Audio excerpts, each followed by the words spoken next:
All right. Welcome, everybody. We're going to get started here. I'll say a word of prayer and we'll get going. Father, I just thank you for this time tonight that we can be here together and to study your word and to go through finances together and just be in fellowship in your house. We love you, Lord. I give you glory and honor and praise for tonight. I pray that your words be spoken way more than mine. And just, Father, I just pray you just help me to go through this material, but let you speak through it. In Jesus' name, amen. So I'm excited for tonight. I feel like 100% better than I did last week. I appreciate everybody being kind and sticking through last week. I really wasn't feeling well at all. I watched it back, and it looked as bad as I thought it did. I was like, Lord, I was struggling. But I'm thankful that the sickness is gone and nobody else is sick in my house. Praise the Lord. So basically tonight we're going to dive into several topics, but I want to focus on the budgets and some of those basics that we didn't go through last week that I wanted to finish up on. And I asked everybody to go home and take your budget your bills, your expenses that you've had for the last 3 months, and look at those expenses that you've had for the last 3 months and kind of write those out and kind of get an idea of what you're spending and where. Now, if you didn't do that this week, that's fine. We're still going to go through this. But that will help you to understand where your money is going. You know, to know how to plan for the future, we often need to know where we're at right now. I mean, if you want to go work out and you want to lose some weight, when I started, I brought up P90X last week when I did that series years ago. Never again. I remember starting out doing push-ups and sit-ups and seeing how many I could do before I started, and pull-ups. I could do three pull-ups when I started. It's like, oh my gosh. When I was done, man, I could do sets of 30. I could just do them and do them and do them. I was like, man, I just couldn't believe how far I came in 90 days doing pull-ups. At first, I was like getting a chair, and a chair was helping me. I thought, I got to finish these sets. And Rhonda, my wife, was laughing at me every day. But I got stronger, and I got better. But I had a starting point and an ending point. And I still have that book where I wrote down where I started, where I ended. And like I said, I was 221 pounds when I started, and I was 157 pounds when I finished. And I went from a 33-inch waist to a 27-inch waist. I never was in that good a shape of my life, and you can tell I have not worked out a day since. That is my claim to fame. But the fact of life is, when I use that example, I use it to tell you when it comes to finances, it's much like eating right and exercising. You know, I have people come to me often, they say, Shane, you know, I wish I would have met you when I was young. I wish I would have learned about all this financial stuff when I was young. And I usually say the same thing every time. I usually say, no, you don't. I said, no, you don't. You know, do you know you should eat right and exercise? I'll ask them. And they'll say, yeah. Well, you should eat right and exercise. Nobody had to teach you how to do that, but how many of us actually do it? We know we should save money for retirement. We know we should invest money. We know we should save money and be good with our money. Those are things that are almost like eating right and exercising. That's knowledge. Putting it into practice is two different things. It takes discipline. If you went around this room and you look at anybody that's extremely fit, they're probably eating right and exercising. If you go around this room and we look at who is financially fit, they're probably doing very sound doctrine things in their financial life as well, right? I'm not trying to toot my own horn, but I probably have a 6-pack of abs in the financial side. I have a jelly-covered rock in the other side. But the fact of life is, when we're going through finances tonight, we're going through this budget, nowhere in this am I trying to shame anybody or make anybody feel bad about where you're at in your place. Maybe you just need a refresher tonight. Maybe some of you are like, we're in some serious trouble.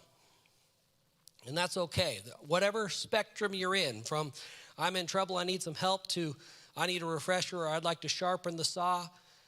When it comes to a budget is not a poverty mindset thing.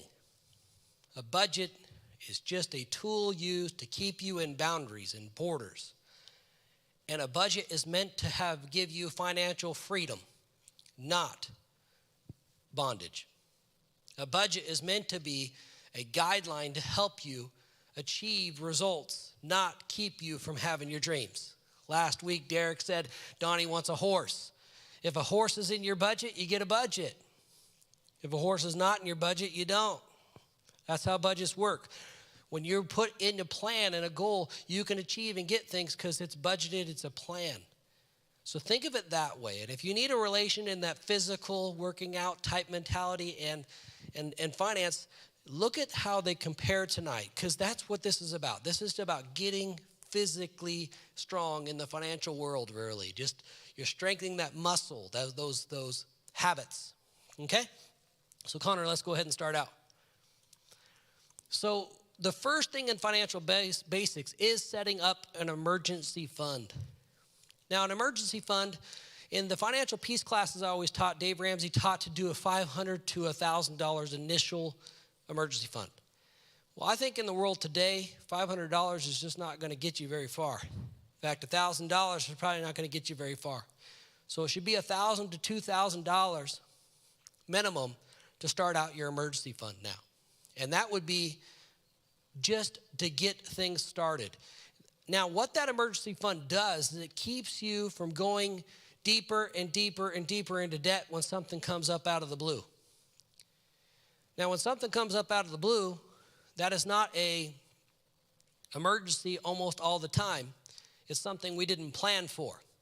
Something you didn't plan for isn't necessarily an emergency. I think an emergency is I'd go driving out to the parking lot today and somebody T-bones me and they don't have insurance, and I need to get to the hospital, get taken care of, something along those lines, and I need some funds to help me get on my feet, do something. Now, hopefully I have the right kind of insurance, which we'll get to in the insurance week.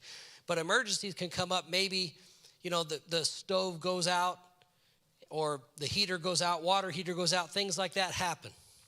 Now, what you're going to learn tonight is those are things that can be planned for. Because you know what? When you buy a house and it has a stove, it will one day wear out.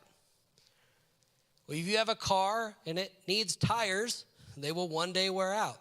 There's ways to budget for those things so they are paid for when it comes time.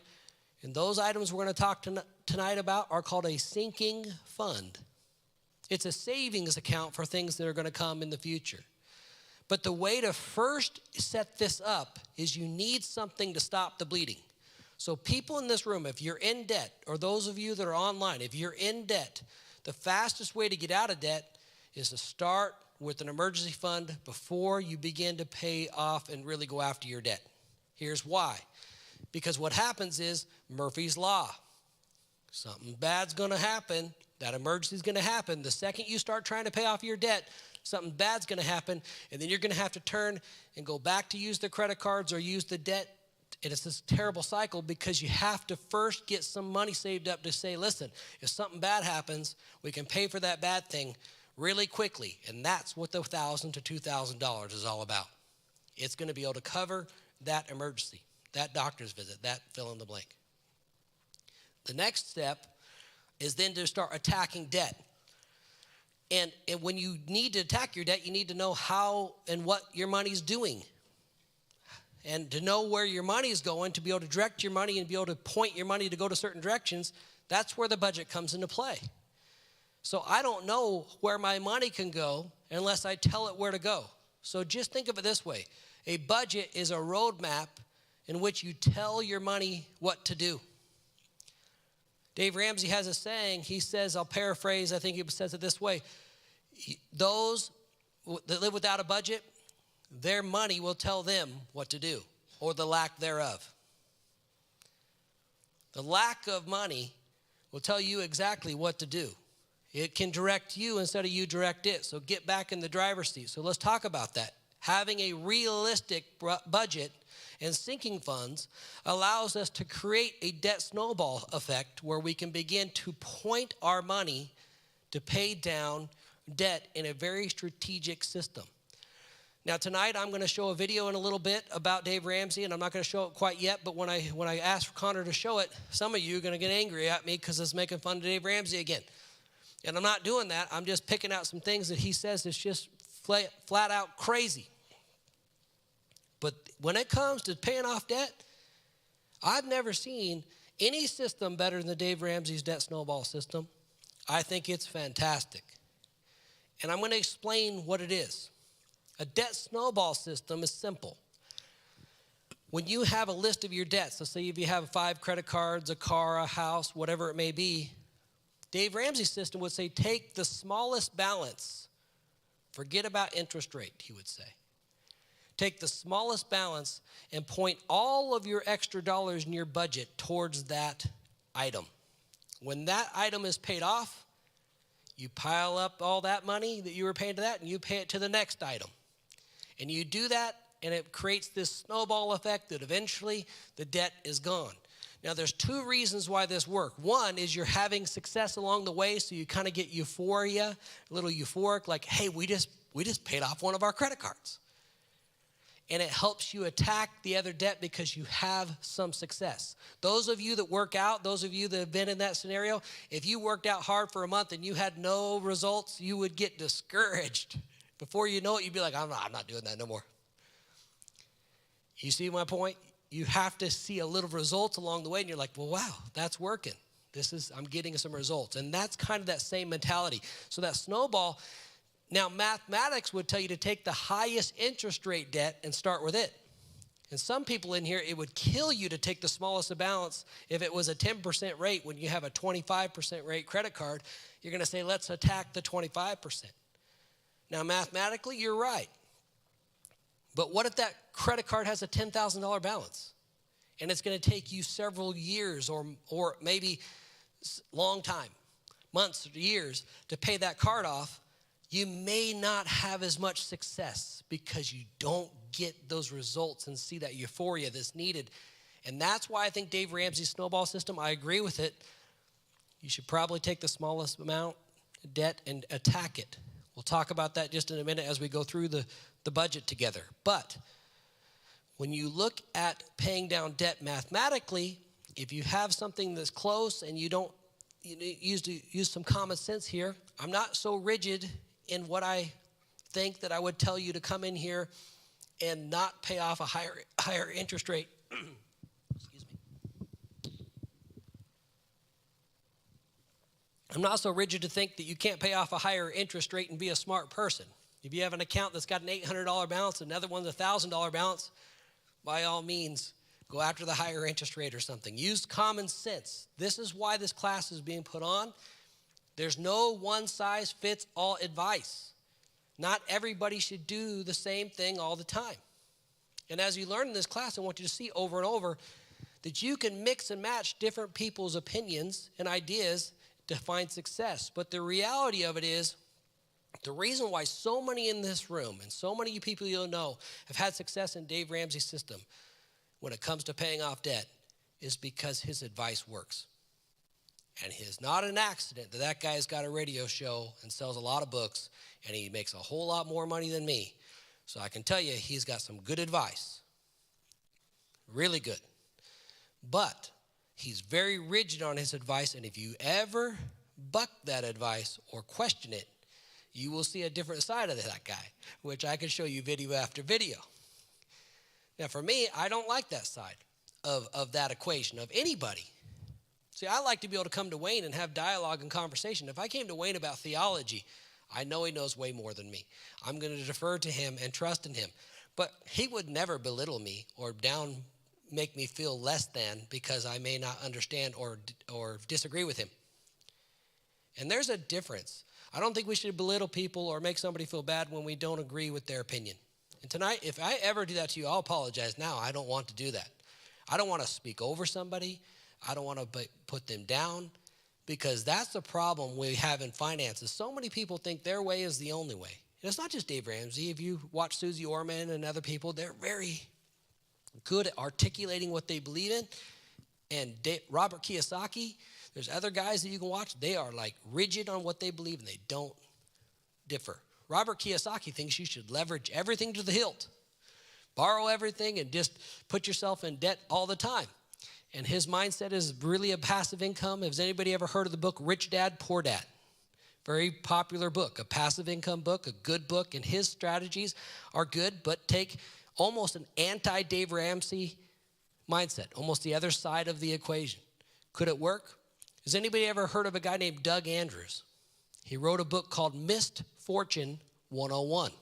If you'd like to get a good read, Doug Andrews' Missed Fortune 101 talks about dormant equity in your home and how to use it. Some of my thoughts come from all of these guys, from learning and reading different books and seeing that strategy has some merit. But Doug Andrews' Missed Fortune 101 is a great read for those of you that have a lot of equity in your home. He'll talk to you about ways in which you can use that equity because it's dormant wealth. But tonight, let's dive into the budget. So the next slide, Connor. So all of you have this. You can't see that very good up here. I knew it wouldn't come through well, but everybody has this budget. And you can get this budget online for free. I like promoting other companies and places I like to get resources from. And this is a free resource. The website, let me double check it again here. Grab this.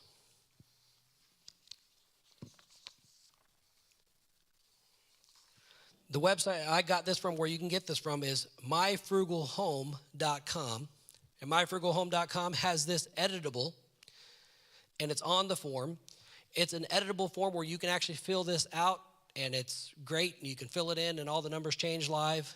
It's very simple to use. If you want to build your own spreadsheet, if you, like I was saying last week, if you're an engineer or something and that's what you do, then go ahead. I'm not that. So, but this is a very simple budget, but it also covers most of the major things you need to cover in a budget. If things are missing on here, this is going to sound like rocket science, but add it. Wow. Try that. But the point is you need to have something to start with. So this is covering income 1, income 2, hobby income, interest income, investment income, child support, alimony, extra money. It's got a lot of categories for income alone because income isn't always just somebody with one source, one place. Many of us work for one place, and that's where our income comes from, but we might have a side hustle or two. Like you might be a realtor in the room, and you might flip homes on the side or something. Well, those are kind of two different incomes. So you can go through and put those things down. So whatever it may be, when you're looking at how you bring in income and how you use this sheet, you need to account for all of it. And a way to account for income if you're on a variable income, if you're somebody that doesn't make the same money all the time, is to look backwards. Look backwards at what you've been making and do some averages and use some common sense. If you are a person that makes a steady W-2 wage, so much an hour, it doesn't take a lot to figure out what you make per month. You know what you're bringing home. You know what you make. Okay?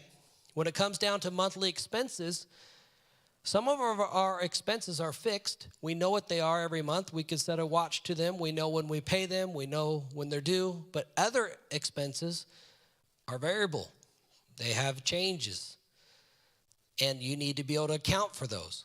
And that's, again, looking backwards and looking at averages will really help. When it comes to things like utilities and things, some of you can get on level pay. After a while, you can get kind of a routine of what you're paying. Or you can budget for those summer months when it's, running the AC and you need diamond heating to come help you. Or in the winter when the heat is running you high. So this budget, I'm not going to go through this budget in detail in this class because this class, again, isn't really that type of class where we're going to dive into the budget and teach you every little part of it. But I do expect you to go through and fill this out and understand where your money is going. I would volunteer my time on a one-on-one basis to anybody that needs some more one-on-one time on a budget. I would gladly to meet with you. We can meet by Zoom, face-to-face, whatever, and I could help you with your budget if you need to. But this class is not about it. Financial piece, we spend more time on these kind of basics. The reason being is because Dave Ramsey's trying to help people get out of debt. So if you are in debt and you don't want to announce that to the whole world, you need some help, and you'd like to sit down with a budget and kind of do some of these things more on a practical basis, I'm glad to sit down with you on a one-on-one and help with that outside of class. Okay? But the budget is a key financial tool to success. And without this, Nobody in this room goes very far. And a lot of people think this is for people that don't have money. The wealthiest people I know work on a budget. My papa and Mima worked on a budget. And he did really, really well, my grandfather did. Always had a budget. Always know where their money's at and where it's going. You know, even to his passing day, which I can't talk about much because I'll cry. But, you know, just 6 to 8 months ago, it seems like just yesterday, when he passed away, he was driving a 1998 Ford pickup truck, and he was worth millions of dollars. You'd never guess that guy had any money. And again, not this poverty mindset, but he knew all where his money was and what he was given and what he was doing. He was always a very frugal person. All right, let's go ahead, Connor, to the next slide. So we're going to talk about continuing to fund that emergency fund real quick and finishing that out. When it comes to an emergency fund, that first $1,000 to $2,000 is just to get you kind of set up to where you can stop going into debt and getting that debt snowball started. But to keep the momentum going, you need to finish out your emergency fund, which will take some people a long time to do. This is not an overnight success. If you came to this class and think, oh, I'm going to learn all these secrets and I'm going to drop 50 pounds in a week. I've tried it for vacation multiple times. It's hard. But the thing is, it's the same with investments. I remember one time I came to my brother Marty, and Marty is a pastor. He's a music pastor. Marty, if you give you a little background, he went to Oral Roberts University, became a worship pastor. He actually was engaged to Carrie Job. They were getting close to getting married, and Marty ended up breaking it off and marrying her best friend. Her best friend was Miss Oklahoma and the first runner-up in Miss USA that year. So I told him, hey, man, now look at Carrie Job. Casey, if you're watching, I love you. I'm just kidding around. No, but all seriousness aside, Marty had this plan, and he was this worship pastor, and he was a great musician, and I'm sitting with him one time, and this is about that time. Marty whips out his guitar, he's playing guitar, and he's just beautiful. Marty's a really good musician. And he was singing, and Marty looks at me, and I said, man, I wish I could play the guitar like that. I want to play the guitar like that. He goes, no, you don't. I go, what do you mean I don't? He goes, well, first you'd get a guitar. Step one. Looked at me, and I'm like, all right, fair. He goes, then you'd practice like crazy, like hours a day like I do. I was like, yeah, you're right. That's just a wish. I don't want to do that. See, there's the point. I just magically wanted to be able to play the guitar like my brother could do. Some people magically want their emergency fund full and their debt paid off like it's some easy thing. But you know what? Financial things aren't easy, just like that. So when you want to invest for college and retirement in your future, those things take time. A lot of people say, I want it now. I want to get it now. I want to have these things funded now. Those take time. Dave Ramsey references this in his class. He says his favorite story is the tortoise and the hare. I always liked that part. He said, you know who wins every time in that book? The tortoise. The hare never wins. You can read it 100 times. The tortoise always wins. Slow and steady wins the race. And that's what it takes with a good financial future. People that get there did it slow and steady. Very few people hit the lottery, hit the jackpot, and have it instantly. You know, I was joking around with Gerald right before, and he said, you going to show me how to be a millionaire tonight? I said, why don't you buy a little piece of property out in Caldwell right by the airport? He goes, yeah, I wish I would have done that a couple more times. All of us would like to do that. You know why? Because it's slow and steady. Back when they bought that land in Caldwell, I'm sure you didn't think it was going to do what it did. That's how it works. But when you invest and hold things for the long period of time, it's amazing what happens to them. That's how it works. Now, when it comes to giving, we're going to talk about giving a lot next week. Next week's our giving week. In my opinion, it's the best week. Come next week. But giving is something you need to do now, not wait till later. I can tell you this for a fact. When you make more money and you start putting zeros on your checks or zeros on what you put online, it's a lot harder to give if you don't have the heart to give before there's zeros. People that say, when I win the lottery, I'm going to give, they're lying to themselves before they're lying to the person they're saying it to. Because if you can't give $20, you're not going to ever give $2,000. If you can't give $2,000, you'll never give $20,000. You can't give $20,000, you'll never give $2 million. If you have a lot of money and you love money, the more you get, the more you're going to love it. If you have a little money and you love money, you're never going to part from your money because you love it. If you're a good giver, you're going to be a good giver all along the way. And that's why God commands us to give now. He doesn't say, hey, when you make it, go ahead, I got you for a while. He says, no, you bring your first, you bring your best, and you bring your first and your best to everybody in this room and everybody in this planet. He wants our first and our best. That we'll talk about no more next week. But give now, or you'll likely never give later. Pay off your mortgage early. I want to start talking about mortgages because that's what I do for a living, but that's not great advice for everybody. Do you know a lot of people think that's their whole thing? They're like, oh, if I could just pay off my mortgage. Oh, my life would be made then. That would be it. If I had no mortgage payment, easy street. I could retire. I could do this. Anybody ever thought that thought or heard people say those thoughts? I hear it all the time. It is because what I do for a living. Okay, a mortgage, by the way, is the sexiest word on the planet. Do you know morta means death. Gage, you know what that means? Pledge. The word means death pledge. That's what it means. That's a terrible word. It's a death pledge. It's a pledge of debt till you die. Who would want one of those?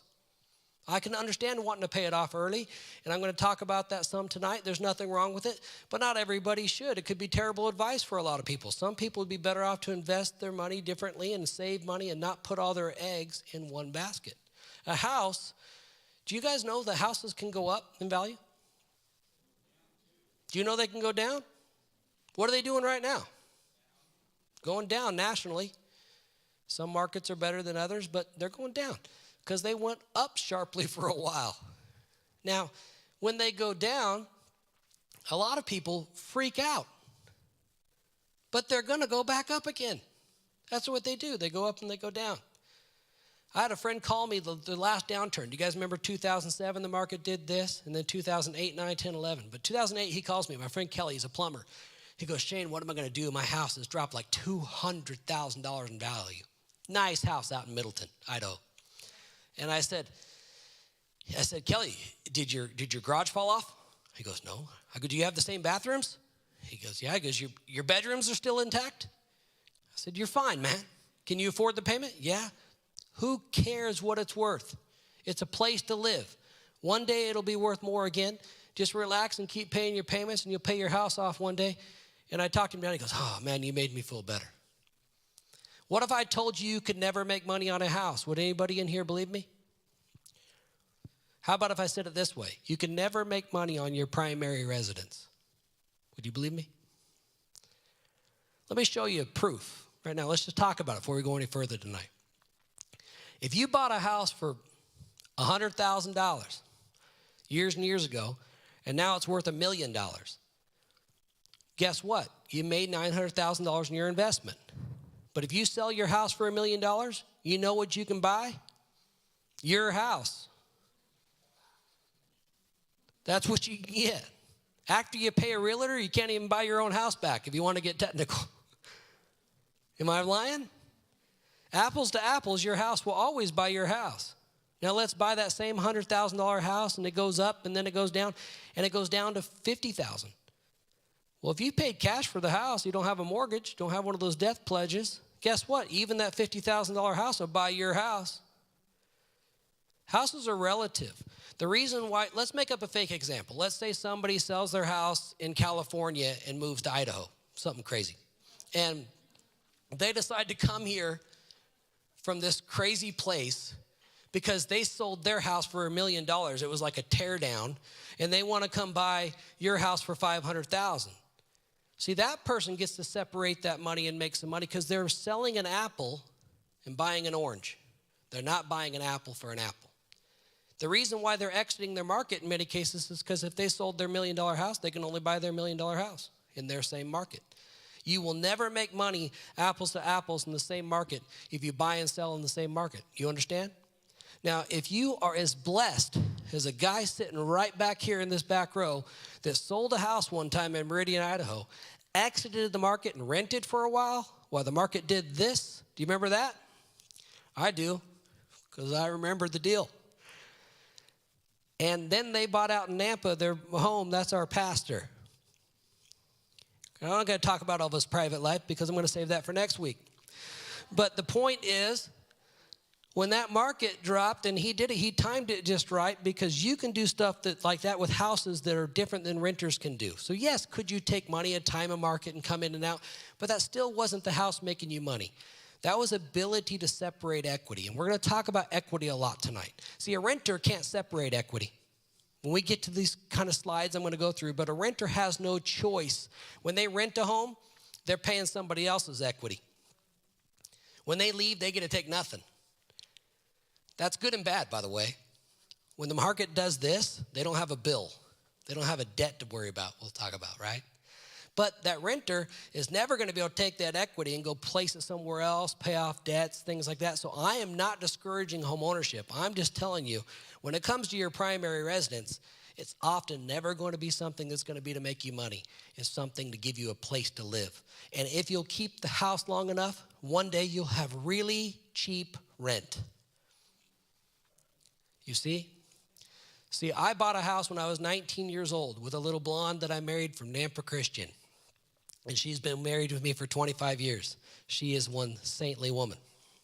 Anybody that knows her knows that to be a fact, not just me saying it. But Rhonda, when we bought our first house, we were 19. Payment was $777 a month. Never forget it, easy, 3 sevens. Rate was 7.25%. I paid $86,900 for it. I was going to school and waiting tables. Rhonda was working at Mervin's, the mall. We were broke as a joke. But the fact is, we paid those little payments, and over the years, we bought and sold several houses, and now we're in our 40s, and our house is paid for. We have no mortgage payment, so I'm not against paying off a house. Now, I will tell you, when I paid off the house, my payment became pretty cheap. All I have now is taxes, insurance, HOAs, and a wife. She's not here, so I got to be really brave. But the fact is, taxes, insurance, and HOAs are what I have for a house payment. And that makes that place pretty cheap to live in, right? So when I look at it and I see I do loans for a living and I go do a loan for a first-time home buyer that has a $2,800 payment, I'm sitting there about ready to fall over going, I've never had a $2,800 payment in my whole life. It kills me to watch it. You see what I'm saying? Now that person one day will look at that $2,800 and say, remember when our payment was only $2,800? Just like I'm saying about my $777. So it's all relative. But let's go ahead and go on to some slides, and we're going to teach you some things tonight, I promise. So when it comes to leverage, leverage is a crazy word and a crazy understanding of how to use it right and wrong. I think we're taught in the Christian church a lot, in the church period, that debt is bad, that leverage is bad. And I know in Financial Peace and all my years of teaching it, this was kind of one of my asterisks a lot. Dave Ramsey really hates debt. He's an anti-debt guy. Now, you have to understand his background. You know, he ended up owning a lot of properties. He has some notes called due on him, and dominoes began to happen. Notes started getting called due, and Dave became an anti-bank guy. And honestly, if you look at his system, it's almost like how to not work with banks. They're the big, bad, ugly world. Credit cards, debt of any kind. I could easily take the Bible, which I'm going to show you some scripture tonight, and make a narrative to say debt's bad, you shouldn't have it, you're going to be a slave. But that's if you read just some of it. And that's what we do a lot. That's what this class is about. How can we look at a narrative that's not already made up mind of the speaker and the listeners, because you've just been taught a narrative over and over and you haven't looked at the whole truth and you haven't went and looked it up yourself. So when you understand that we have leverage, leverage can be a good thing. I call it good, bad, or ugly. So true debt-free living, what does that mean? What does that mean to you? What does it mean to be debt-free? Does that mean you have no payments anymore? Some people, it might mean that. Others might mean I have enough money in the bank to pay off all my debt if I want to, but I'm not going to. Like many businesses do. They might have millions of dollars, but they still leverage money. Do you guys know that if we didn't use leverage, we would not be in this building tonight? Do you know this building? I'm not tooting the own horn. You're going to see, I've been on the church board here. I know the numbers of this church building, but we have business meetings here. You see the numbers. It's public information to our board in here. There is a loan on many church buildings, including this one, which is not a bad thing. That keeps this building open, and honestly, I would think it would be crazy not to. Why would we not want to use this facility and leverage it? That'd be like saying you shouldn't buy a house till you can pay cash for it. We'll talk about that a little bit. But see, leverage can be a very good thing, but it can also be intoxicating. Leverage can be something that can take you way too far. You can get yourself up a creek, as they would say. So you got to be careful with this. Let's see what the Bible says real quickly. Should we borrow money? Proverbs 22, verse 7. The rich rule over the poor, and the borrower is slave to the lender. And we'll read also Proverbs 26 there. Do not be one who shakes hands in pledge or puts up security for debts. So if you read just those two scriptures, you're just like, hey, I'm going to be a slave and I should not be borrowing money. Everybody else read those exactly how I read them? Okay, and there is truth to that. You will be a slave. I've been there. You've been there. If you've ever owed somebody and you didn't know how you're going to pay them, you felt like a slave. Me and Rhonda had a bunch of subdivisions out in Mountain Home, Idaho. At one point in 2006, I was in $10 million in debt. I was paying $68,000 a month in interest. I had 468 lots in pavement in 2006, mind you. Do you know what happened to 2007 and 8 and 9 and 10 and 11? I can tell you with bitter tears. Some of the people in this room worked for me at that time. Len can remember those days. Those were not fun days. This idiot had to learn the hard way. I had 8 Hummers. Do you guys remember the H2 Hummers? We had 8 of them. That was our company logo. If you look up stupid in the dictionary, you will see me. I felt it every day. I felt like a slave. I know what it's like to be a slave. I know what it's like to hold debt like that. Now, I don't wish that upon my worst enemy. But I teach you that the scriptures here are true. You can get yourself to definitely feel like a slave when it comes to money. Now, peace of mind is something that's very powerful. Peace of mind to me has a high rate of return. I usually refer to it as a 12% rate of return. I need peace of mind. The reason my house is paid off is because it gives me great peace of mind. If I were to die, Rhonda doesn't have a house payment, right? We're going to talk about that when we come to mortgages and reverse mortgages especially. But I hate debt. I don't like it. That doesn't mean that others in this room could disagree with me. Mathematically, I'm going to tell you right now, I'm wrong.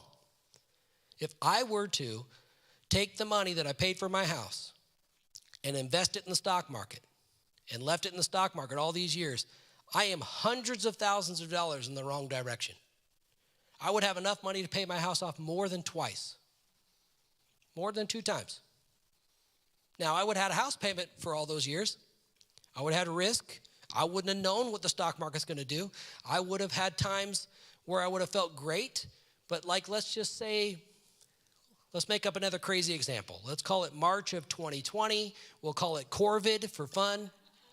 And all of a sudden, there's this epidemic, this pandemic that comes over the world. They shut down March Madness like that could ever happen. And all of a sudden, the stock market drops 31% over a 16-day period. Do you think I'd be a little nervous at that point? Think anybody was nervous at that point?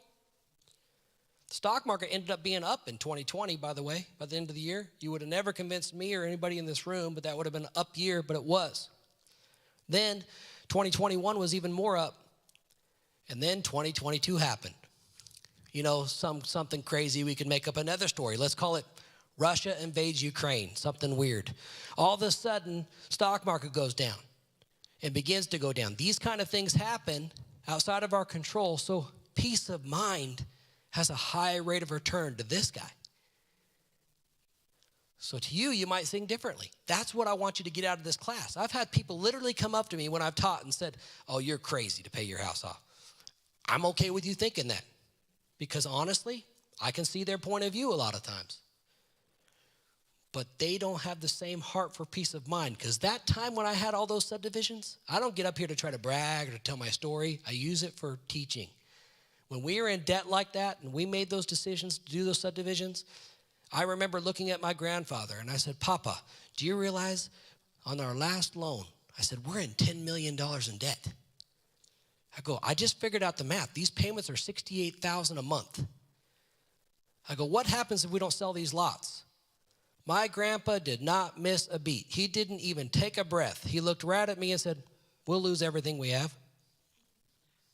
It's like, okay. You're good at that, I guess. He knew that. He knew, hey, we're gonna make it or we're not. And I just really didn't think it through till that moment, that's exactly what was happening.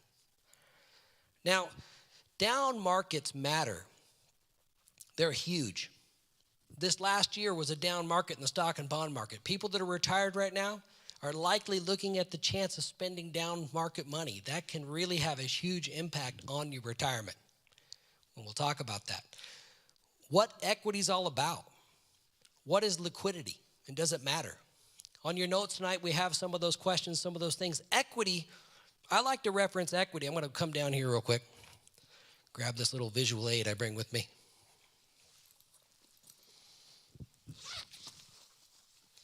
I like to reference equity as this little rubber $100 bill. It might look like money, but it won't spend like it. See, equity is this fictitious thing on a spreadsheet or a piece of paper. If you run to the bank, let's just use my example. If I take a picture of my house in Eagle, Idaho,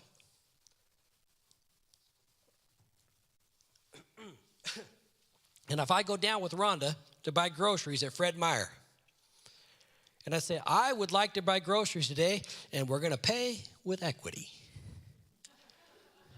They're going to say, no, we don't take that. We need a credit card or cash or check. Well, I'd show them a picture of the house, say it's beautiful. It's right on the river, it's nice. Great, but we don't take equity. See, there's only two ways for everybody in this room that owns a home to get to equity. Two ways for everybody on the planet. One is take a loan. The other is to sell your house.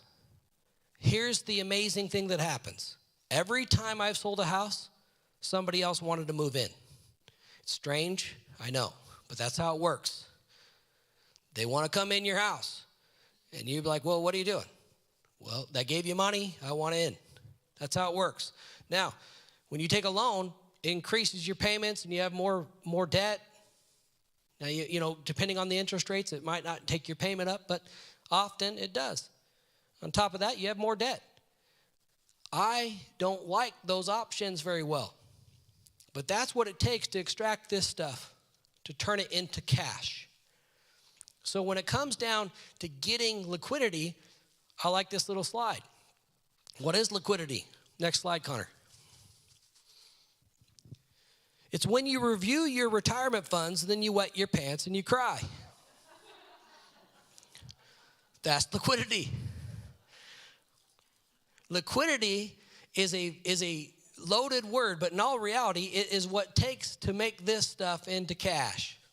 You need to liquidate it. If you have money in stocks and bonds, mutual funds, whatever, to get that money out, you got to get it sold and you got to get it liquid. And most of those things are. Okay, let's go to the next slide. See, real estate versus the stock market. Number one, the real estate market has done really, really well over time. Okay, from 1960 to now, the national average is a 4.2% rate of return on your house. The stock market's been almost 12% return in that same window. Okay, if you go back further, stock market has been almost historically right around 12%.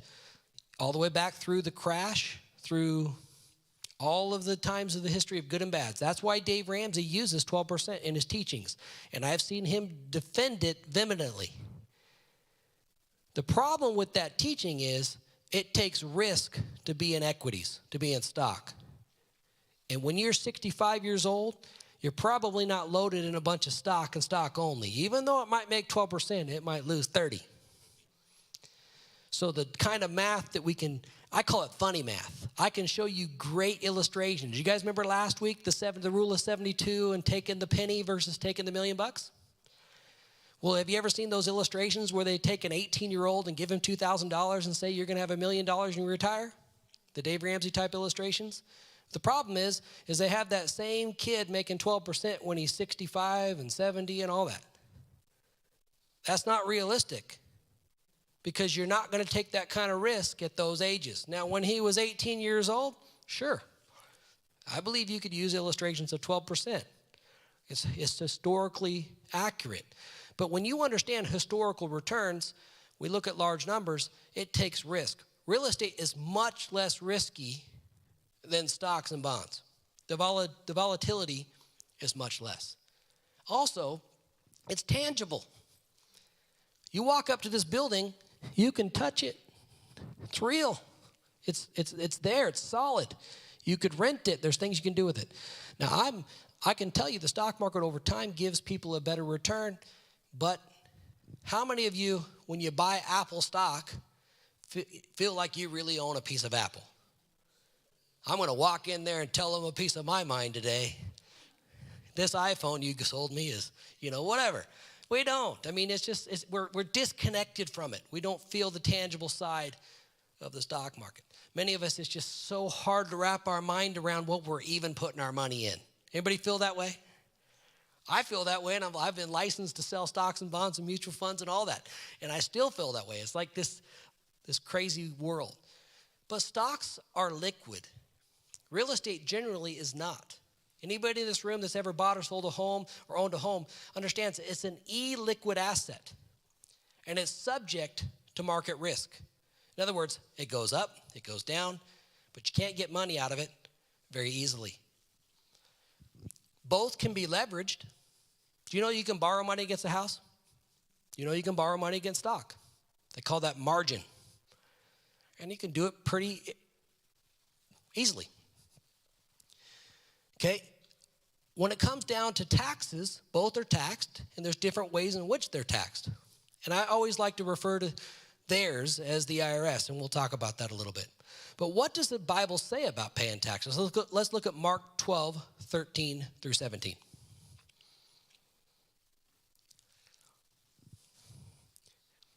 You got that for me, Connor? There we go. Later, they sent some of the Pharisees and Herodians to Jesus to catch him in his words. They came to him and said, "Teacher, we know that you are a man of integrity. You aren't swayed by others because you pay no attention to who they are, but you teach the way of God in accordance with the truth. Is it right to pay the imperial tax to Caesar? Sorry, you went through that one real fast. Should we pay or shouldn't we?" But Jesus knew their hypocrisy. "Why are you trying to trap me?" he asked. "Bring me a denarius and let me look at it."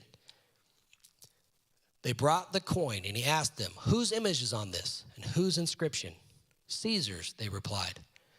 Then Jesus said to them, "Give back to Caesar's what is Caesar's, and to God what is God's." And they were amazed at him. So they were obviously trying to trap Jesus. We could talk about this. There's many sermons I've heard just on this one group of scripture. But Jesus, I think, was answering them very plainly. I read it this way as a kid. Render to Caesar what is Caesar's, I think is what it says in the King James. Render to Caesar what is Caesar's. Whose picture's on it, he said. Give it to him. But when you really start studying the Bible and you start studying Jesus' teaching, Jesus goes on later, which we'll talk about. He talks about how it can't add a day to our life worrying about money and all these things that we're going to have. And how Solomon in all of his splendor wasn't dressed like the lily of the fields. And how we're worth many sparrows, and he feeds the sparrows. And when Jesus tries to put things into practice and into an application for us to understand and see, he makes it to where we can see a vivid picture. I think Jesus would have maybe not used a $100 rubber dollar, but he would have had visuals. He was kind of that way. He loved to tell stories. But when we understand taxes, Jesus was clearly saying, pay them. Yes, pay them. It is our duty to pay taxes. His word also says to obey the laws of the land. We should be paying taxes. We are commanded to do so. Our laws say so. Now, I could get into what this country was founded on and the unconstitutional taxes we pay and a lot of stuff in taxes. I hate the IRS. They can watch this recording. I do. I don't like them. Okay, I'm all for getting out of the taxes. As much as you can legally not pay, by all means, don't pay. But we should still render to Caesar what is Caesar's. So let's dive in to mortgages a little bit. Now, of this entire class, of everything we're going to teach, this is the only thing that I am licensed as an expert to do. I used to be licensed as a financial advisor at one point in my life.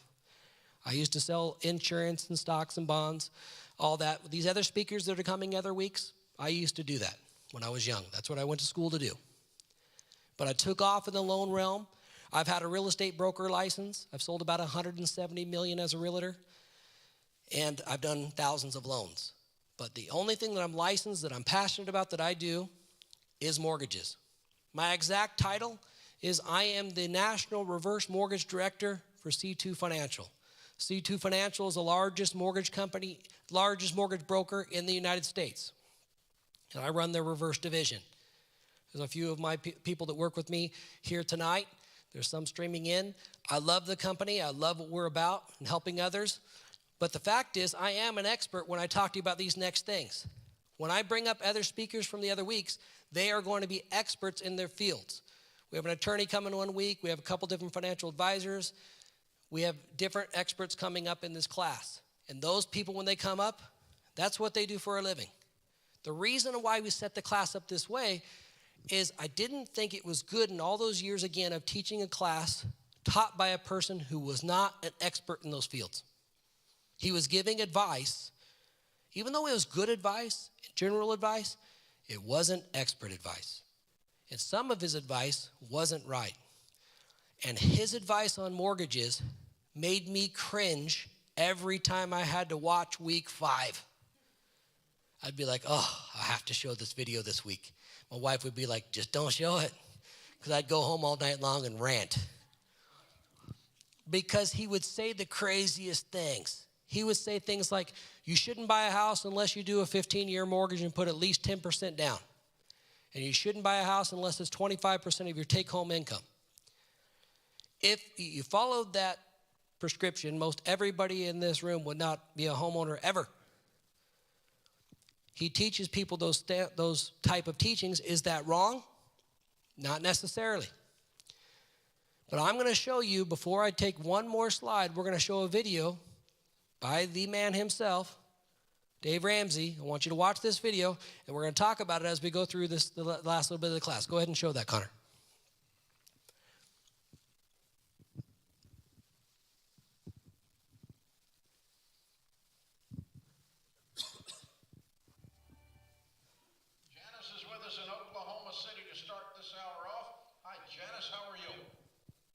Hi, Dave. I'm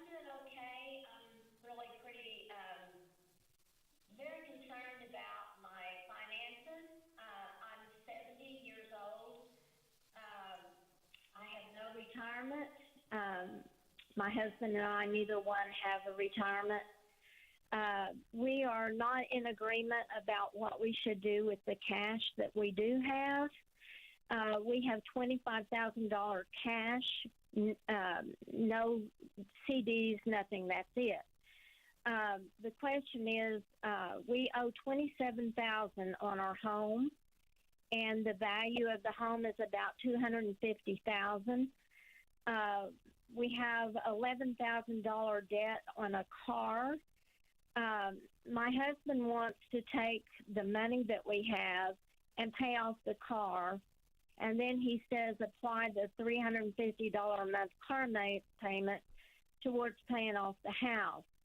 My problem is I'm so stressed. I at least want to have a house to live in, and the way I see things, I don't think I can live anywhere cheaper than where I live right now. I don't think I could even live in an apartment for what we would be paying a month on our home. So I need some help here. What are you living on? What's your income? We have $2,000 a month Social Security combined. I have some income that I get above that with a job that I have, but it's pretty physically challenging. I'm able to do it now, but, I don't know how long I'll be able to do that. What do you make? Probably another $2,000 a month on that. Okay. Is your husband able to work? He has a part-time job. It's kind of whenever the store owner needs him. And so he has occasional income, but nothing that we count on. Is he able to work? A little. So he's got physical limitations? Yes, he does.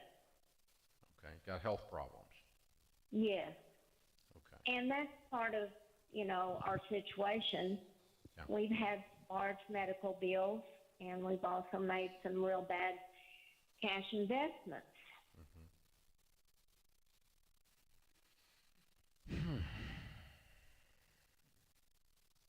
What do you do that makes you $2,000?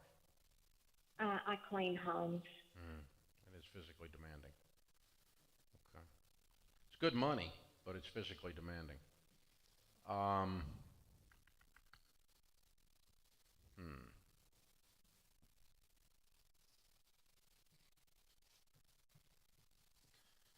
Hey, how many cars do you have?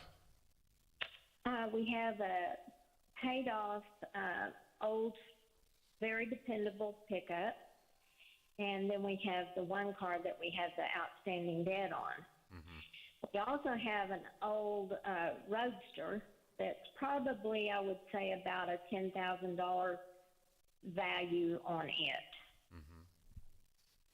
I'm sorry, but the Roadster is gone. Okay. You have not, I'm sure that's going to break his heart, but I'm sorry. It's gone. And then that gives us $10,000 to put towards the house, because the Roadster will sell for enough to pay off your car. We can leave $15,000 in your emergency fund, put $10,000 towards the house, and then that leaves you $17,000 to go. And you guys get in the business of the next 17 months or so getting that house paid off. Okay. Because with no debt at all, you can make it. Not going to be pretty, but you can make it. Right? Right. We don't spend money. I mean, everybody spends money. It costs money to do anything. But the main thing we do is we eat out, and that's not a lot. We don't go to the food anymore. But here's the thing. If you want to keep this house, you're going to have to start living like you're completely bankrupt. Because you got to clean this mess up. You do not have wiggle room here. That's where all this stress is coming from in your stomach and why you called me. Yes. Stop that. You can't eat out. I could go on with that, but it breaks my heart to watch it. But the fact is, Dave Ramsey's advice there to a 71-year-old woman who's hurting from cleaning floors, who, I'll recap some of the things he told her real quick. She only has $25,000 in cash. They don't have any investments, but they only owe $27,000 on their home. Their house is worth $250,000, okay? And they owe $11,000 on a car. His advice was live like you're bankrupt. Now, I'm not trying to judge Dave Ramsey for giving her advice to try to help her get out of debt, but there's an obvious solution plain in sight, which we'll talk about a little bit tonight, her house. And she had some options. He goes on to tell her that they should sell their house and go buy a little condo, maybe in Oklahoma City or something. She goes, I don't think I can find a house cheaper than $250,000. If I do, it's not going to be much at all, and we're probably going to have HOA fees. We don't have HOAs. And he's like, no, you could find a condo with low HOAs. He's trying to talk her into changing her whole life over a very little amount of debt. And I can tell you, this is heartbreaking because he's so against reverse mortgages and so against some things I'm going to teach you tonight about mortgages that he gives this lady such harsh, terrible advice because she called for expert advice, but she didn't call an expert. You know who she called? It's like if I went into the doctor's office and said, my foot has really been hurting me. He goes, yeah, let's put a cast on it. I'd be like, well, shouldn't we take an x-ray first? Shouldn't we let's just start with the blood pressure. Let's do my wife's favorite part, and I'll even step on the scale. It's always her favorite part. I go in with her, she's like, turn around. Don't you look at me. Like, what?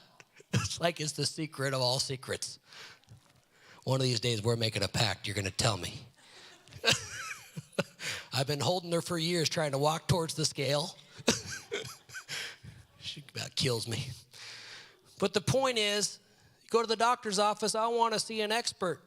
If I walk in and say my foot hurts to my general doctor, he's gone to school a long time. He knows a lot about the feet. He's going to do some search and do an x-ray, but he's still going to say, we're going to get you to a podiatrist. I don't want to show up at the podiatrist and realize I'm at the dentist. Be at the wrong place. That's what happened there. That's what happens there all the time is when people call a radio host that's meant to make shock and awe and to give people advice. And I'm not saying Dave Ramsey's not smart and has some good advice. I'm just saying that was terrible advice. Because when you understand mortgages, I'm going to go back to the slides to the mortgage basics, Connor. Mortgage basics, I want to talk to you about them a little bit, and we're going to take a deep dive right now into some mortgages. See, there's all different kinds of mortgages. You need to understand there's adjustable rate mortgages, there's HELOCs, there's HE loans, there's FHA loans, VA loans, conventional, RD, non-recourse loans. I want to tell you a secret. Your credit score matters. It matters a lot if you ever want to borrow money. You walk into a bank with a poor credit score, Dave Ramsey would like you to believe, oh, you don't even need a credit score to go borrow money to buy a house. Sure, if you want like a 9% interest rate. How's that house going to be? Especially on a 15-year mortgage with only 25% of your take-home pay and 10% down. He talks out of his mouth like he's some expert, but that's crazy. He hates VA and FHA loans more than any of them because he says they're expensive. Do you know the VA will let a veteran buy a house with 100% down? They earned that right. Thank you for that. They go and fight for us and leave their families and do all they do. They can buy a house with no money down because of that right. I can't use that loan. I would love to use that loan sometimes, but that's for veterans. It's a great loan product, great rates, great terms, terrible advice he gives. In the class, he literally says you shouldn't do one. Now, again, this class starts realizing that I don't like Dave Ramsey, but I told you at the beginning I do, and I really do. Great advice. But this advice he gives here is polarizing. He's not the only one. I could take you through other people that teach these concepts. Buying a house and getting a house when you're young and early, if you can, is a good thing. And getting that payment cheap over time is a good thing if you can do it. But your credit score is going to matter a lot, so keep good credit. Don't go off the grid. Don't take that advice like we talked about last week. Income tax implications. There's taxes involved in buying and selling and doing things with homes, and property taxes. Do you realize that property taxes are going to keep going up? Is that a shocker? Sometimes they have little dips, like they dipped this last couple of years because of the COVID relief funds and things that our county took and all. But the point is, over time, they're going to go up. My grandpa, he bought his first house, my grandma and grandpa, for $8,700 off Liberty here in Boise. Their payment was $37 a month. Do you know the property taxes on that exact same house are over $2,000 a year? Do you know that's $166 a month? His property taxes are more a month than his house payment was by multiple times. Think of that. If I would have gone back to that young guy and said, one day, your property taxes will be $166 a month, he would have said, you're nuts. That same valedictorian of his high school thought if he could save up $100,000, he could live off the interest and never work again. That's what he thought. Because of how we think and see money. Now, you get all this teaching on a 15-year versus a 30-year. Should you do a 15-year? Should you do a 30-year? How about I answer it this way? Depends on you. Depends on your goals and what you want to do. A 15 years, a great loan that can help you pay off your house faster. But your payment's going to be significantly more. I have people come to me all the time and say, I want to take this 30 to a 15. Some of them I think it's a good idea, and I tell them to do it. And I look at their whole overall plan. Other ones I say, well, I notice you have 3 kids. Do you have a 529 plan or a college plan, or you want to help them with college? Yeah, but we don't know how we're going to afford it. Like, well, why don't we take this extra $500 a month you're going to have when we do this mortgage and put that $500 in a 529 plan with a financial advisor, keep the 30-year, and now you'll have money to send the kids to college. They're like, well, that might be a good idea. See, we might not want to do a 15-year for that person. We have to look at everybody's situation different because everybody is different. Nobody should be doing the same thing that everybody else thinks they're doing, right? We have to have these plans that are customized for each person. I wouldn't look at everybody in this room and say everybody should do exactly what Cher does or exactly what Jeremy does, because that's crazy.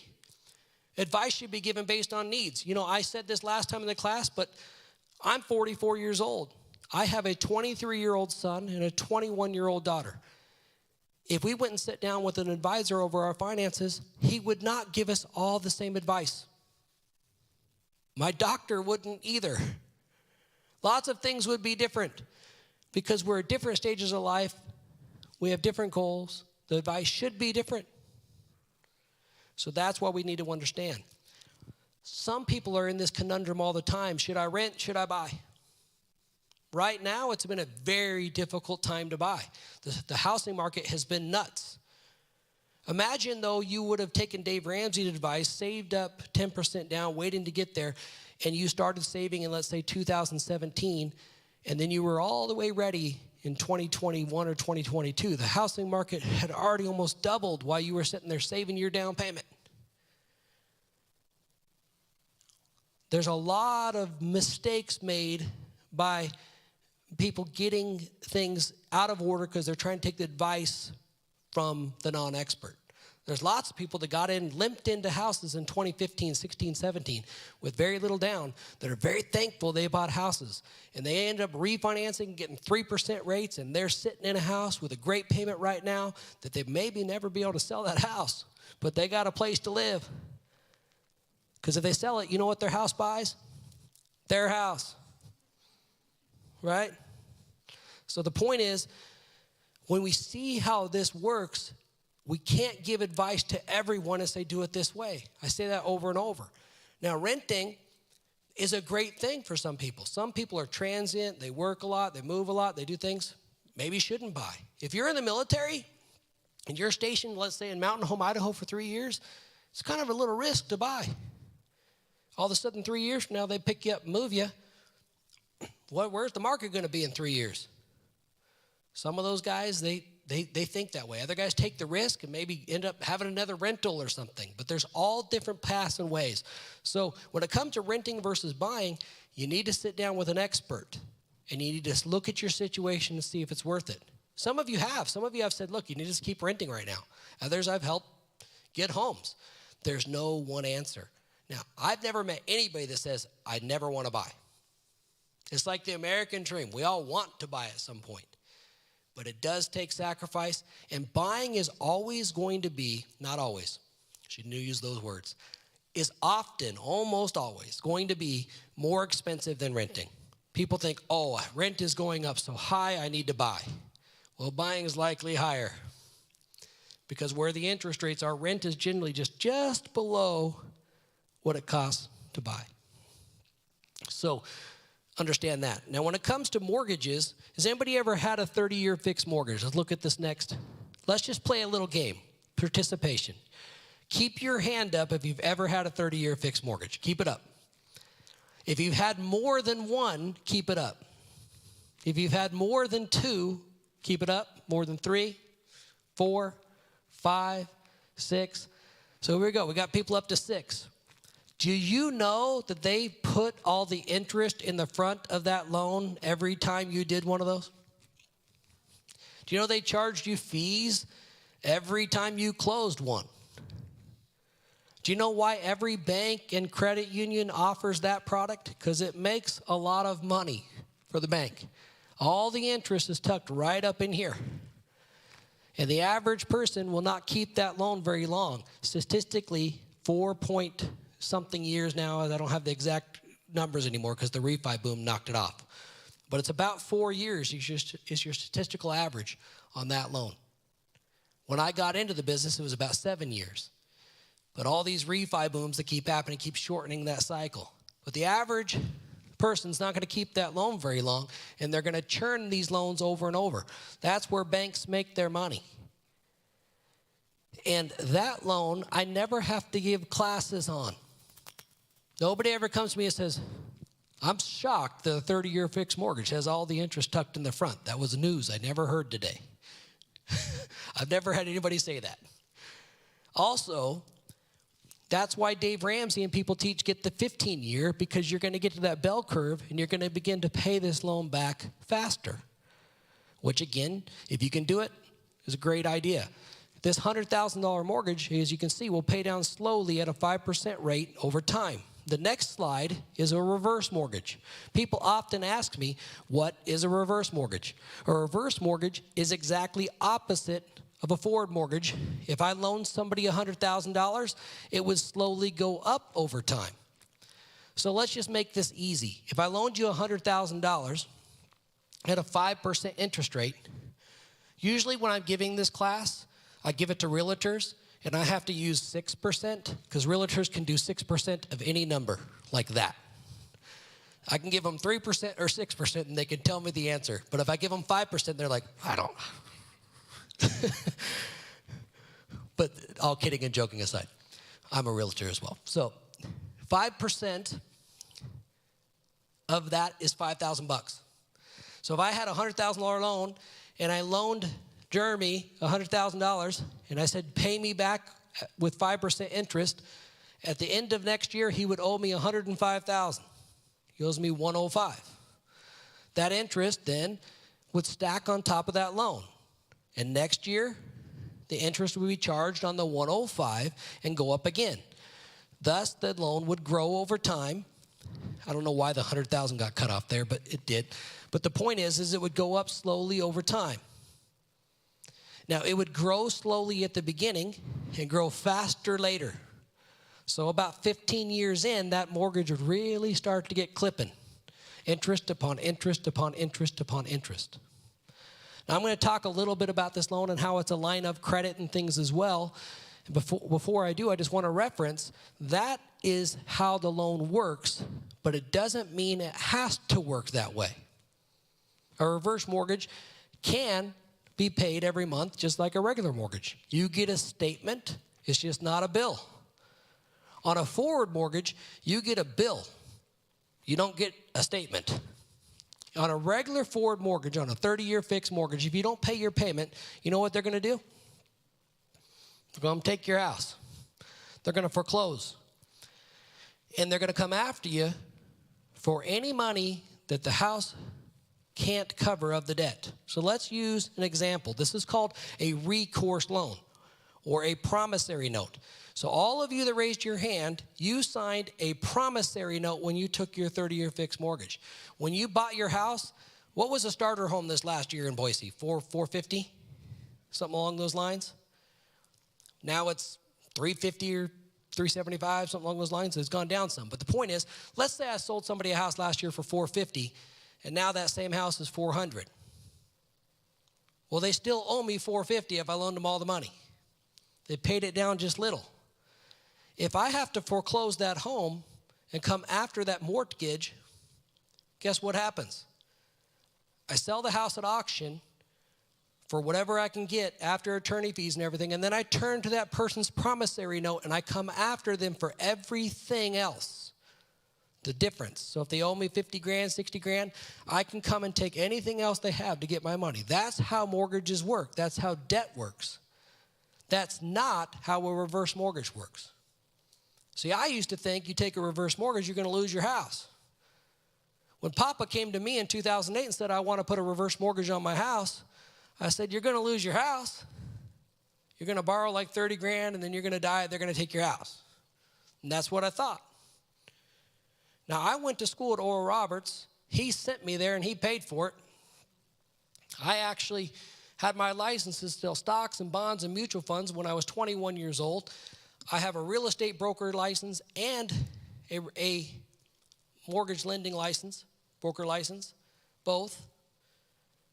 And I didn't understand reverse mortgages at all. So I don't judge people that don't understand them, because I didn't. I'm educated. I said, well, Papa, you're going to lose your house.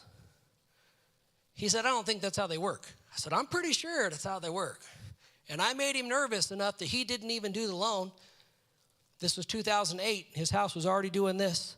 He ended up doing it in 2010 with one of my buddies down at Wells Fargo because I wouldn't do it. I said, Mom will kill me. Mom will kill me when you lose your house. I'm not going to do it. And he ended up closing with Wells Fargo. And I didn't learn about him until later, and that's a whole long story. But I will tell you, when I learned about him, I was like, man, these things are amazing. A reverse mortgage is an amazing product. And I'm going to take you through and teach you a little bit how money works so you can understand how this works. And we'll wrap up tonight with these last little bit of slides. Next slide, Connor. If all of tonight you thought that was a waste, I shouldn't have come this week, I can promise you this will not be a waste. This is how money works. This is something I should have been taught in finance school. This is what I should have been taught in all my studying, and I wasn't taught this. And when I learned this, it changed my life. See, when I had a job, and when you have a job, you make money, and from that money comes income. So, Connor, you just click down here as we go. That income is also going to give me the opportunity to put money into assets. Now, the average person is putting about 15% of what they make into assets. Some of those things are things you put in on purpose. Some of those things are things you put in because they take it. Like in this room, if I did a show of hands, I said, how many people voluntarily paid into Social Security last year? I've never seen a hand. Nobody voluntarily pays Social Security. They take it right from your pay. Okay? Now, if you have a home, you get equity. If you're a renter, you don't get that bucket. But if you're a homeowner, you can build up equity. The average person is putting 25 to 40% of what they make into that bucket every month.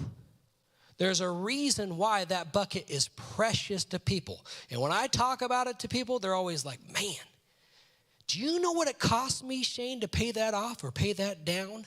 And I start talking about a reverse mortgage, and they get like, that the sacrifices I made? Well, I know, trust me.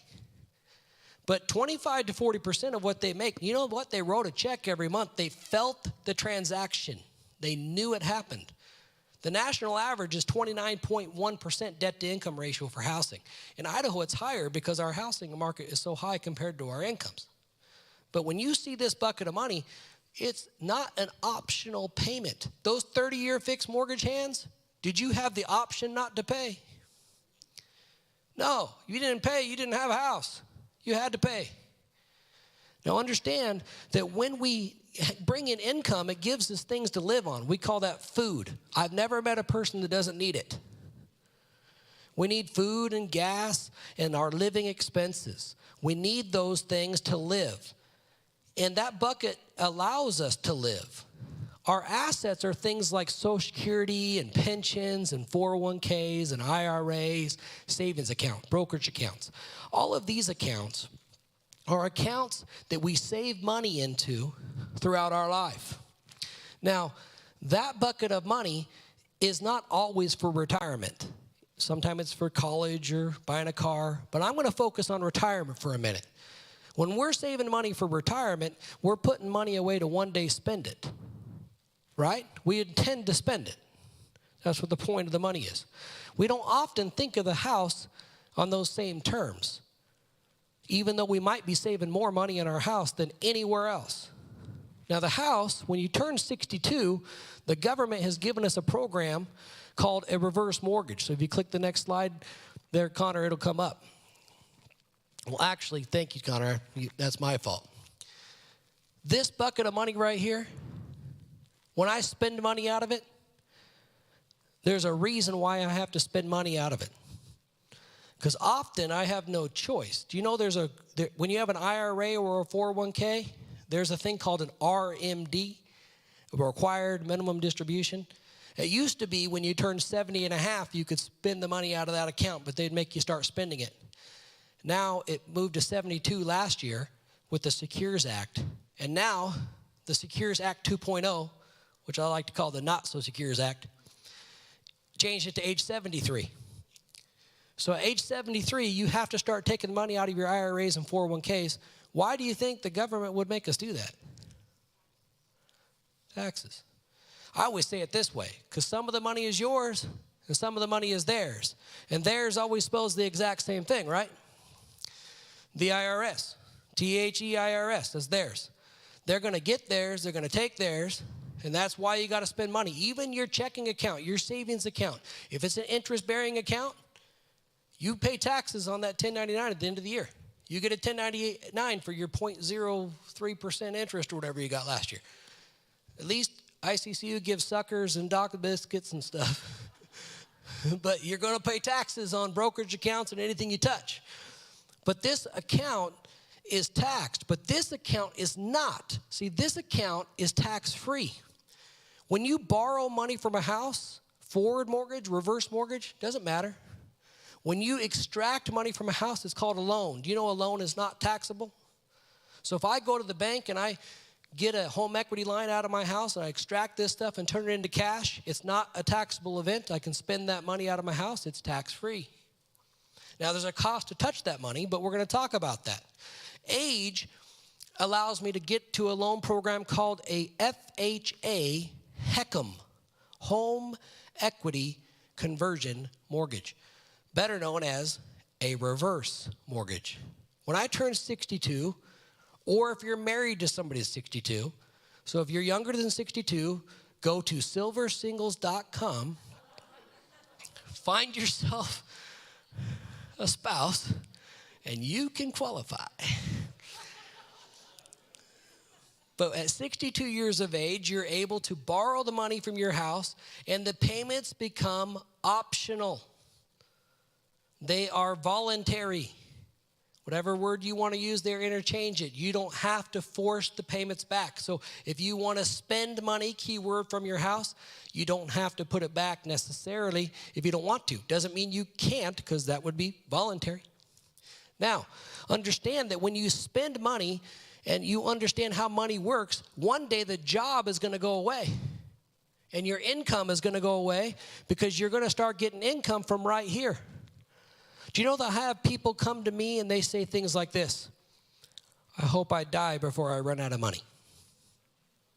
I hear that, and I usually make them repeat it back to me. I say, you hope you what? I said, that's like going to a wedding, walking there and watching your friends and family, everybody there, and the couple walks up front. They're so excited to get married. They're holding hands. They're staring each other in the eyes, and they say, you know what? I can't wait till we get divorced. It's funny, but it's not. We would be like, what did they say? It'd break our hearts. We shouldn't have somebody say, I hope I die before I run out of money. But there's a lot of people fearful of it because they don't understand that there's hope, that this house that they put money into is a place we can spend from, because most people think all I've got is this. And once I spend this, then I'm out of money. Then the only place I can go is my house. That last resort. That reverse mortgage is the last resort. Do you know the reverse mortgage is best used as the first resort? I'll show you that tonight. Not the last resort. People that use it as a last resort, they have no choice. They either got to go live with their kids, go to a home, do something, because if they're down to just the house, they're forced to go look at that reverse mortgage option. And many of them do it begrudgingly when they should have done it as a choice. See, what happens is when we spend money out of this account, we lose the ability to earn money on the money. So right now I can earn about 4 to 7% on this money. Do you think that's crazy? I know I'm not using Dave Ramsey's 12%, so don't be shocked. But I think you can earn conservatively 4 to 7%. You can get a CD now in that gap. But the point is, when you spend money from this account, it's going to be taxable. Outside of a Roth IRA, cash value life insurance, or a municipal bond, you're going to pay taxes when you take money out of that. Theirs gets a cut. Over here, do you know that I can get you money at a cost from 4 to 7%? And when you take the money out of there, it's always tax-free because it's a loan. So the difference is here. When I take money from this account, it is a cost on earning on the money. In other words, if I take $1,000 out, I lose the opportunity to earn money on that money. We call that opportunity cost. I no longer can. If I spend $1,000 from here, I'm going to have a charge called interest. Very real cost, interest on a loan. I no longer have that money, and my heirs will no longer inherit that equity. See, we understand part of the equation, but many people say, well, I want to leave my house to my kids. And I always ask this question, do your kids want your house? You know how many people say, oh, yeah. So then I ask the question differently. I say, so your kids are going to pick up and move in your house when you die. Oh, no. They have their own houses. They're going to sell it. So they want the money from the house. They don't want the house. So why don't we leave them money? Do you realize that every time they spend money out of here, their kids get less of it? Every time they spend money out of here, their kids get less of it. If you want to pass more money to your kids, get a reverse mortgage. Earlier the better. If you want to pass more money to your kids, like I just said, get a reverse mortgage. If you want to have more money yourself in retirement, get a reverse mortgage. And if you want to pay less money in taxes, get a reverse mortgage. Let me show you. And I could take you through number after number, but in a group like this, we won't do some actual numbers. We'll just talk.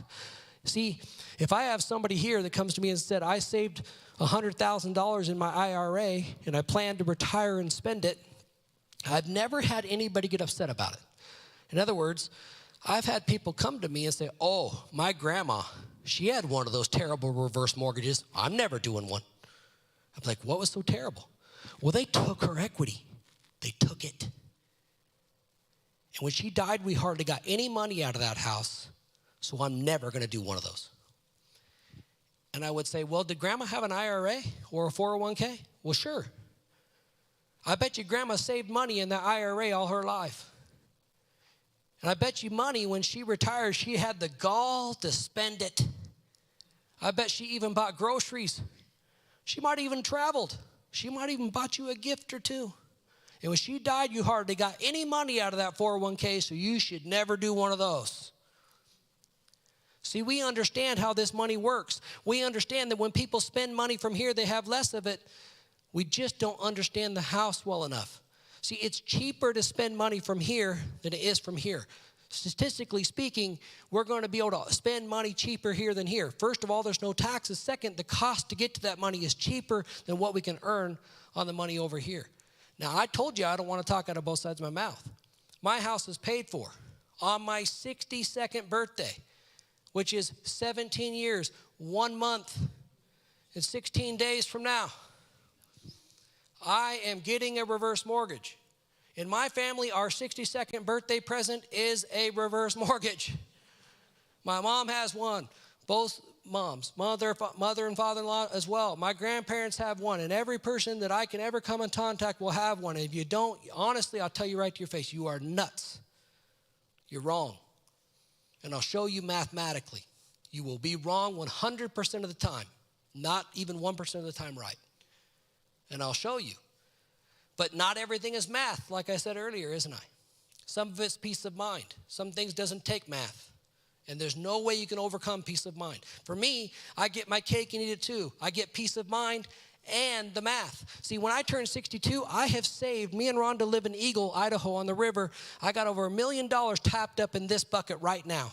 When I'm older, it'll be more than $1 million because the house will go up. I want to spend that money. And you think, well, I want faith in Christian, my kids to get an inheritance. I do. We're going to talk about that in later weeks. A good man, Proverbs says, leaves an inheritance to his children's children. I want my grandkids to be blessed. I want their kids to be blessed. I want to change generations. And I want to do it a whole lot more than money, which we'll talk about. Money is just part of a legacy, not a legacy. But I will tell you something. If I spend money from here on my 62nd birthday, that means I won't have to spend money from here. And my CPA, my attorney, my financial advisors all know in our plan together, I earn way more here than I do there. My investments are already 4 times, almost 5 times what that bucket is, and it's going to continue to outrun that bucket. So why would I not want to pass my kids more money? None of them are going to pick up and move in my house when I die. When I die, they'll probably be 60, first of all. We don't think that sometimes. Sometimes we think about our kids still as little kids. My grandpa just died. My grandma's living in her home with a reverse mortgage. And guess what? My mom is 65 years old. It has her own home. If my grandma were to pass away this year, she's not going to pick up and move in my grandma's house. You see how that works? When you're at this age, sometimes we think, oh, yeah, my son might. I call him Basement Billy. He's already living there. I'm not judging Basement Billy. If you're Basement Billy, I love you. I'm just telling you. Jesus loves you. But Basement Billy might want to live in the home. But often, I'll see people have 3 kids. Basement Billy's living with them. And they're saying, I'll say, well, are you going to leave the home just to Billy? And they'll say, no, I'm going to share it with all 3 kids. Well, I don't want a reverse mortgage because Billy needs a place. I'll say, okay, so you're not leaving the house just to Billy, you're leaving it to all 3 kids? Well, this is an $800,000 house. You know, even if you have it free and clear, Billy's got to take a big loan to buy out your other 2 kids. So if I want to do some quick math with you, can Billy qualify for like a $500,000 loan real quick? Probably not. So Basement Billy might not want to be living in this basement anymore because he's going to have a $500,000 loan to do so. Just to buy out brother and sister. That has nothing to do with a mortgage. That has everything to do with you're leaving this house to 3 kids. So if you want to leave it just to Billy, we can talk about a plan. But see, when I tell people like that, it's like a light bulb goes off. They're like, I'd never thought of that. Because they just want to play the guitar. So tonight I went through a lot with you. There's a lot we can talk about. There's a lot more. I know we're running short on time. Let's go to the next slide, Connor. You know, I just want to say, look, a lot of people feel this way. I'm just saying if our income is fixed, then how come we're broke? I got a lot of people that feel that way. They're living on a fixed income. They come to me. I answered a question last week about reverse mortgages. There's pretty 2 extremes with a reverse mortgage. There's people that are saying, listen, I'm on a fixed income. My assets just aren't cutting it much anymore, and I need a break. I have all this money trapped in my house. Help me. And that is a very common reverse mortgage. I'm not judging that person, but they're not as well off as the person that does it because they want to, because they're saying, listen, I want to spend the money for my house so that I don't spend the money from my assets. I want to leave more to my kids. I want to have more in retirement. And I can show anybody in here those numbers. What happens when we don't pay as much in taxes? What happens when we pass more money to our heirs by spending money in the correct order? Always spend money from the cheapest place. I was just having a conversation right before we started tonight with somebody in the room, and I was saying, look, we're always going to spend money from the cheapest place. If spending money from your house costs you 5% right now, and you're earning 6% on your money, well, then spend from the 5%. If all of a sudden you can't earn as much on your money, go to the other account and spend from there. You can always go back and forth. You guys know that I have 2 pockets in this pair of pants? I have more in the back, but I'm not going to be fancy today. I'm just talking about the front. Do you know that if I move my wallet from this pocket to this pocket, I have the same amount of money? It's weird. But if I take this out and I come in here and I reach inside, my wife's been in my wallet, so there's no cash, and I reach into here and I take out money and give Uncle Sam some along the way, I don't have the same amount of money when I put it in the other pocket. Do you know how many Americans are paying a mortgage payment in retirement? 41% statistically. That means, let's just use a quick math. Let's say you have a $1,000 mortgage payment. You with me? We'll put that person in a 25% tax bracket. That means they're going to take $1,000 out of their right pocket and go pay a mortgage payment. The problem is, since they're in a 25% tax bracket, they need more than $1,000 to pay the payment. They need to take $1,250 out of, let's say, an IRA. On the way over to the left pocket, we have to give $250 to the IRS, to theirs, just to pay a mortgage payment. Now, who in their right mind would do that on purpose? When you could turn off the mortgage payment. Let me say that again. If I have a $1,000 mortgage payment, I need to bring in income. So if I'm still working, but if I'm retired, I'm bringing it from my assets. So I got $1,250, I pay my taxes, and then I pay my mortgage. Do you know that that person can't even write off the interest on that mortgage in most cases? You know why they can't write off a $1,000 little mortgage payment? Because it's not enough to itemize. Do you know what the itemization limit is you're going to learn in this class when we do the tax week? Do you know what the standard deduction is for a married couple in the state, in right here in the United States? About $28,000. So if you don't have $28,000 worth of mortgage interest, charitable contributions and tithing, state taxes up to $10,000, and medical expenses, you cannot itemize and even write off the interest on your mortgage. Many people bring the interest in on their mortgage. They think they're deducting it when they bring it to their CPA, but they're not. They're not deducting it because the standard deduction kicks in. You would need $28,000 to get there. If you're under the age of 60, it's about $26,000 and change. Me and Ron are like 26.8 this year, something like that, for our standard deduction. So if you're tithing and you don't have enough deductions, even that wouldn't be deductible. So many people that are paying this $1,000 payment aren't able to deduct it. I am able to show them with a reverse mortgage how to deduct it. And I'm not going to make it super complicated tonight, but this mortgage allows you to make payments when you want to, not when you have to. See, a person with a regular mortgage, they get a 1098 at the end of the year because they made payments all year long. Right? So if you made payments all year long, then you're going to get a 1099 for any income you bring in. You're going to get a 1098 for your interest deduction. Now, if you're W-2'd, you got W-2 wage. If you're 1099 wage like me, I get a 1099 for my wage. But the point is, if you're taking money in retirement out of things like an IRA, 401k, 1098. So that means if I have a 1098 and I can deduct it, I can write it off. Now, what if I had a mortgage that allowed me to make payments when I want to, not when I have to? So let's use an example of a typical house around here. What's a typical house? $500,000? It's fair? $500,000 house? That's crazy, but it's true. Take a typical house. So let's say that person has a mortgage on it. Let's call it even a $200,000 mortgage. Fair? $200,000 mortgage. At a 5% interest rate, that is only $10,000 of interest. Is $10,000 more than $28,000? No. So if I pay my $10,000 of interest, can I deduct it? Likely not. I would need a lot of other deductions to get there. Agreed? Everybody with me?